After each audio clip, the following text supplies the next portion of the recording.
Hi guys.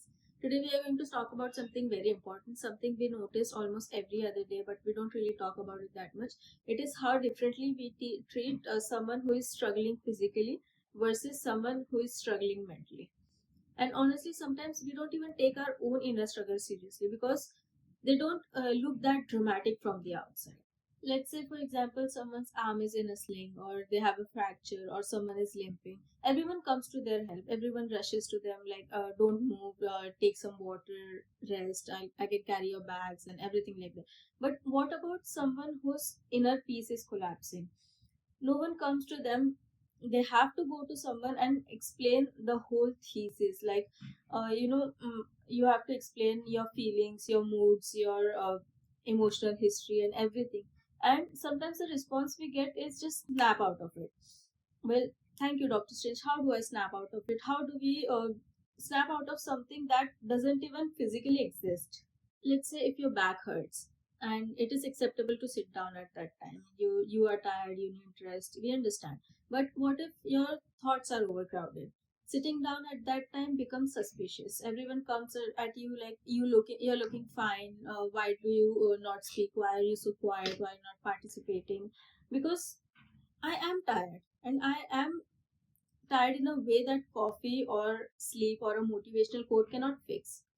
Sometimes what you need is to take a pause, not because your body is failing, but because your mind is buffering, your brain is buffering. And that should be reason enough for you to pause and take a few deep breaths. And then there's a pressure to function normally. When you have a physical issue, people encourage you to slow down. But when you have a mental issue, when you're struggling mentally, they say, come on, don't think too much, as if overthinking is a hobby. Like, let me casually overthink every decision I've made since third grade, just for fun. Things don't work that way, right? We are not doing it because we like it or we love overthinking. It is happening, and sometimes we cannot control it. And then there's an expectation for you to look fine. You can be crumbling inside, but the world wants you to dress well, smile, be productive, be social, and answer every text that comes. But also at the same time, you are just trying to remember what day it is.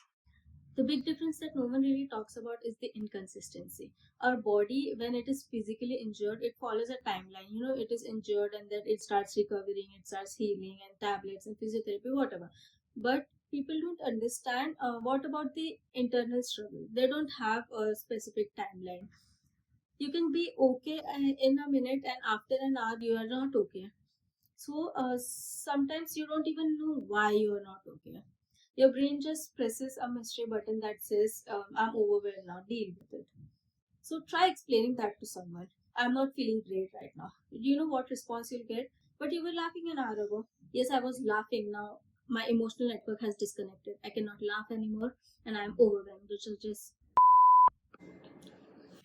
So, as I was saying, when someone's body starts slowing down, people adjust to them. They start walking slower, they offer help, they make space. But when your mind needs the same accommodation, a slower conversation, fewer people, some silence, a moment to breathe, suddenly it becomes complicated. It feels like you have to justify your feelings to someone that don't even need to hear that. So here's the truth. Whether it's your body tapping out of your mind or your mind needing a reboot, both affect how you show up in the world. Both take energy and both deserves patience. You don't have to be visibly struggling for your struggle to be real. You don't need a sling or bandage to prove you're not doing okay. And you definitely don't need people's permission to rest. So the next time someone says that they are overwhelmed or drained or just not in the mood, believe them. Don't ask them for a huge TED talk just for the just to explain what's going on. Just be understanding. Sometimes the simplest, it's okay, things happen. Take your time can generally save someone. And if you need to slow down, please do. Your mind and your body are not enemies. They are both trying really hard to keep you functioning. And give them a break. Try to rest, breathe deeply, and if you like this video, please leave a comment and take care of yourself both inside and outside. Bye.